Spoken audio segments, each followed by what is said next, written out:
একটা বড় অভিযোগ, এই অভিযোগটা তুলছেন সাংবাদিক জুলকারনাইন সাহেব, আরো অনেকে, যে কোন একজন জনাব এস এম রানা, যিনি একজন অভিযুক্ত, তাকে আসলে বিসিবির অফিসিয়াল হিসেবে দেখিয়ে 2 রাত রাখা হয়েছে, যার খরচ গ্রহণ করছে বাংলাদেশ ক্রিকেট বোর্ড, একই ব্যক্তির বিমানের টিকিটও দিছে বিসিবি। এবং এই জনাব এস এম রানা তিনি অভিযুক্ত এবং একজন পলাতক, একজন আপনার সাথে এক ধরনের সখ্য আছে তার, এবং কেউ কেউ বলছেন আপনি যেহেতু নারায়ণগঞ্জে ব্যবসা করেন অনেকদিন আগে থেকে আপনার সাথে সখ্য আছে আওয়ামী লীগের সাবেক সংসদ সদস্য জনাব শামীম ওসমানের, তার আত্মীয় স্বজনের, এবং এই এস এম রানার ব্যাপারটা যদি একটু বলতে পারবেন। আসলে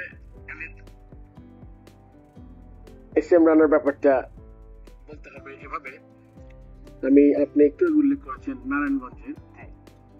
আমি নারায়ণগঞ্জে, আপনি জানেন যে আমার বাবার ব্যবসা সব নারায়ণগঞ্জে, আমার বাবা পাটের ব্যবসা করতো। এই এস এম রানা ছেলেটা আসলে তার শীতলক্ষা বলে একটা ক্লাব আছে, সে নারায়ণগঞ্জ ডিএস এর সদস্য ছিল, সে নারায়ণগঞ্জ ক্লাবের ভাইস প্রেসিডেন্ট ছিল।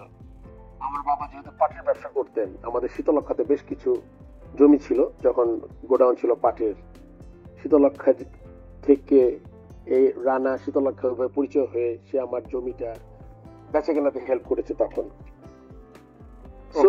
আপনি এটার একটা, তার সাথে আমার পরিচয়ের কথা বললাম, এবং ডে বাই ডে ও টিম চালাতো, নিজে ক্রিকেটার ছিল, এভাবে পরিচয়। এখন শামীম ওসমানের সাথে নারায়ণগঞ্জের এমপি ছিলেন সে, তার সাথে আমি ফর্মার ক্যাপ্টেন, চিফ সিলেক্টর, আমি নারায়ণগঞ্জ ক্লাবের মেম্বার, তার সাথে যে আমার কখনো দেখা হয়নি এটা বললে তো ভুল কথা হবে, আমি তাকে দেখেছি, কিন্তু আপনার সখ্যতা, তার সাথে সম্পর্ক, এগুলো কখনোই ছিল না। আর আমার জানা মতে রানার কোনো পলিটিক্যাল অ্যাফিলিয়েশন নাই, সে কোনো দলের সদস্য না, কোনো কাউন্সিলর না, আমার জানা মতে। তারপর আপনি বলেছেন আমার সাথে সে গেছে। এখন আমি আপনাকে যে কথা এইভাবে বলি, রানা কিন্তু আমার সাথে আরেকটা জায়গায় গেছে, সে সিলেটে গেছে বিপিএল এ, ওই ছবি কিছু হয়তো আপনি দেখতে পেয়েছেন বা সংবাদ মাধ্যমে আমি ঢাকায় দেখেছি। সিলেটে কিন্তু তার কোনো বিল নেই। চিটং এর ব্যাপারে এটা আসলে কোনো ভুল হয়েছে, আই এম শিওর, বিকজ আমার এরকম পরিচিত, কারণ সে তো কোনো কমিটিতে নেই। যদি সে ক্রিকেট কমিটিতে থাকে বা কোনো কমিটিতে থাকে, তাহলে কিন্তু সে প্রেসিডেন্টের সাথে সফর সঙ্গী হতেই পারে।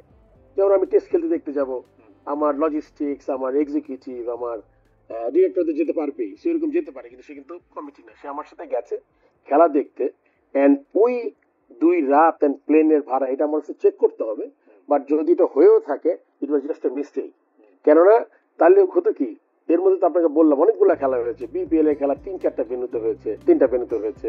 তারপরে আপনার যেটা কথা এসছে, আমার মনে হয় এটা সাউথ আফ্রিকার কোনো ম্যাচের হবে, কিন্তু তারাই কিন্তু বিপিএল এর খেলা সে দেখতে গিয়ে তারপরে আপনার ওই বিলটা হয়তো মিসপ্লেসড হয়েছে। তো ওইটা যদি এরকম হয়, তাহলে ওইটা যদি মিস্টেক হয়, তাহলে ডেফিনেটলি মানে if Rana is not around, then আমার পাশে দিতে হবে না।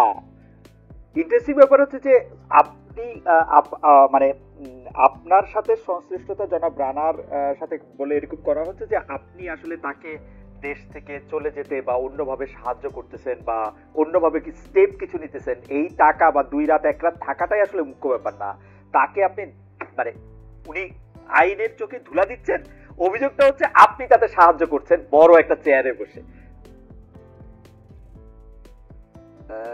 এটা এটা যদি কেউ প্রমাণ করতে পারে, হ্যাঁ, আমি কাউকে একটা ফোন করেছি রানার ব্যাপারে, তাহলে কিন্তু আমাদের আলোচনাটা অন্যরকম হবে। আচ্ছা, আমি কোন এসপি, ডিসি, নারায়ণগঞ্জের পিবিআই, যারা যারা সংশ্লিষ্ট যারা আছেন আইন শৃঙ্খলা রক্ষাকারী, তাদের যদি কোথাও কোনো সম্পৃক্ততা পাওয়া যায়, বরং এটা একটা উল্টো, মানে রানার সাথে আমাকে মিশিয়ে এটা একটি স্টোরি করা হচ্ছে, যেটাকে আমাকে ডিমিন করা হচ্ছে। আচ্ছা, ব্যাপারটাকে বুঝাতে পেরেছি? আমার মনে হয় মোটামুটি এই ব্যাপারটা আমি বুঝতে পেরেছি, দর্শকরাও নিশ্চয়ই আপনার ভাষাটা শুনেছেন। আমি আবার একটু বোর্ডে ফিরে তো আসি।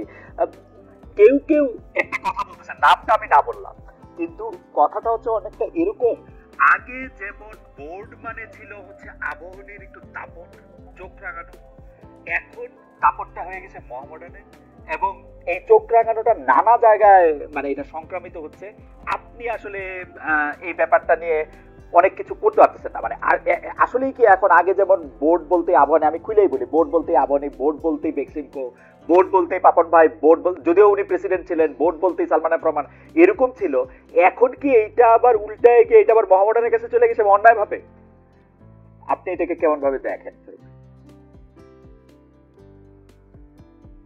এটা আমার মনে হয় আসলে কিছু কোয়েশ্চেন অ্যান্সার করতে হয় কি, আমরা খুব তাড়াতাড়ি কনক্লুশনে চলে আসি। মোহামেডান যে আলাদা কোনো আমার থেকে ফেভার পাবে এটার সম্ভাবনা কম। আপনি বলেছেন যে আরেকটা কি তৈরি হচ্ছে নাকি, আমি আমার ব্যাপারটাকে ক্লিয়ার করে নিই। মোহামেডান ক্লাবের আমি কখনো কোনো অফিসিয়াল ছিলাম না, আমি কখনো খেলিনি, আমি কোনো ক্যাপ্টেন ছিলাম না, আমি মোহামেডান ক্লাবের কাউন্সিলর চাই না। আপনি একটু ইলেকশনের কথা বলেছিলেন, সেটার কোনো সম্পর্ক নাই। তো আমার কাছ থেকে কোনো এক্সট্রা বেনিফিট পাওয়ার কোনো সম্ভাবনা নাই। চাপ দিয়া আর আমরা খুব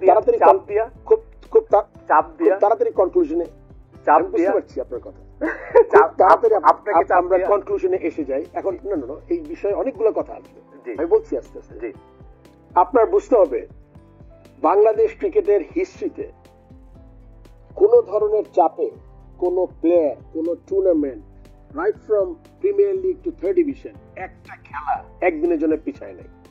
প্রত্যেকটা খেলা অন টাইম। আপনি জেনে খুশি হবেন আজকে ফাইনালের মতো ম্যাচ হলো, মোহামেডান আবাহনী খেলা হয়েছে, আবাহনী চ্যাম্পিয়ন হয়েছে, মোহামেডান রানার্স আপ হয়েছে। আমার কাছে চাপের কথা যদি বলেন, আমার ক্যারেক্টারের সাথে চাপটা আসলে যায় না। কেন যায় না আপনাকে আমি বলে দিচ্ছি খুব সুন্দর করে। 2016 সনে একটা পার্টিকুলার যখন আপনার চিন্তা করেছিল বোর্ড, 2 টায়ার সিলেকশন প্যানেল, আমি বলেছিলাম এতে করে ইনস্টিটিউশন ধ্বংস হবে। কেননা সিলেকশন কমিটির চেয়ারম্যান খালেদ মহিউদ্দিন হবে না ফারুক আহমেদ হবে এটা কিন্তু ইম্পর্টেন্ট না। ইম্পর্টেন্ট কি সিলেকশন কমিটির চেয়ারম্যান পদটা।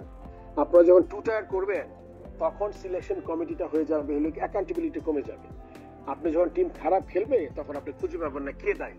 ভালো খেলবে যারা বস তারা সামনে এসে দাঁড়াবে। সো চাপের কথা আমার কাছে হবে না, বিকজ ক্রিকেট বোর্ডে বিরাট সম্মানের জায়গা, আল্লাহ আমাকে একটা তো ভালো জায়গায় বসিয়েছেন যাতে আমি দেশের জন্য কিছু কাজ করতে পারি, যেটা আমি সবসময় চাই। এছাড়া আমার কোনো ব্যক্তিগত এজেন্ডা নাই ক্রিকেট বোর্ডে। অনেক ধরনের এজেন্ডা থাকে। ছোটবেলা থেকে ন্যাশনাল টিমে খেলেছি, খুব তাড়াতাড়ি ক্যাপ্টেন হয়েছি, press was with me, camera was with me all along. ভালো খেলি খারাপ খেলি লাইমলাইটে ছিলাম।